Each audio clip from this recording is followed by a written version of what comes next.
ફરીકવાર આપણી YouTube channel નકોમરીશની અંદર આજના વિડીયોની અંદર વાત કરીએ મિત્રો, મુખ્યમંત્રી પાક સંગ્રહ સ્ટ્રક્ચર યોજના એટલે કે ગોડાઉન બનાવવા માટે છે વહીવટી મંજૂરી આપવા બાબતનો ઓફિશિયલી પરિપત્ર છે કૃષિ ખેડૂત કલ્યાણ અને સહકાર વિભાગ તરફથી તારીખ 11/5/2026 નો ઓફિશિયલી પરિપત્ર છે। આ યોજનાની અંદર સહાયની અંદર પણ વધારો કરવામાં આવેલો છે।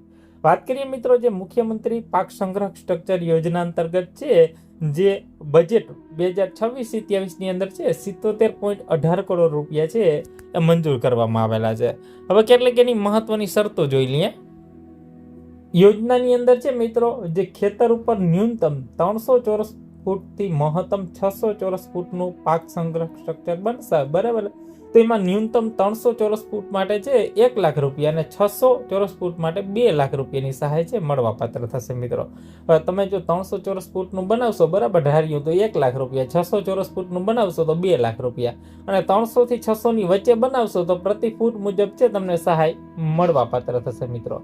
હવે વાત કરીએ એના માટે છે, જે આની સહાયની અંદર છે કેટલા રૂપિયા મળશે, તો કે મહત્તમ છે 2 લાખ સુધીની સહાય છે તમને મળવાપાત્ર થશે મિત્રો। પહેલા 25,000 હતું, 50,000 હતું, લાખ રૂપિયા, તો હવે 2 લાખ સુધીની સહાય છે આ યોજનામાં વધારો થઈ ગયેલો છે। એટલે જે ખેડૂત મિત્રોએ પાક સંગ્રહ સ્ટ્રક્ચર બનાવવો હોય તો બરાબર, તો 2 લાખ રૂપિયા સુધીની સહાય તમને મળવાપાત્ર થશે। એના ન્યૂનતમ સ્પેસિફિકેશન પણ છે, એના માટે આપણું ગ્રુપ છે વોટ્સઅપમાં, બરાબર, ખેડૂતોનું, એની અંદર મૂકી દેવામાં આવશે। આગળ એક વિડીયો બનાવીને પણ આપણે જાણ કરશું, બરાબર। આ મુજબ છે તમારે બનાવવાનું થતું હોય છે મિત્રો। ઓનલાઈન જ અરજી કરવાની થતી હોય છે આ ખેડૂત પોર્ટલ ઉપર, બરાબર। જે લોકોએ અરજી કરી છે ને અરજી મંજૂર થશે એને 2 લાખ સુધીની સહાય છે મળવાપાત્ર થશે। અને આગળ જ્યારે યોજના પણ શરૂ થશે, બરાબર, હવે જે લોકો ફોર્મ ભરશે તો એને 2 લાખ સુધીની સહાય છે પાક સંગ્રહ સ્ટ્રક્ચર માટે મળવાપાત્ર થશે। તો મિત્રો, ઓફિશિયલી પરિપત્ર છે સરકારનો, તો આ વિડીયોને લાઈક કરી તમારા મિત્રો સુધી શેર કરશો।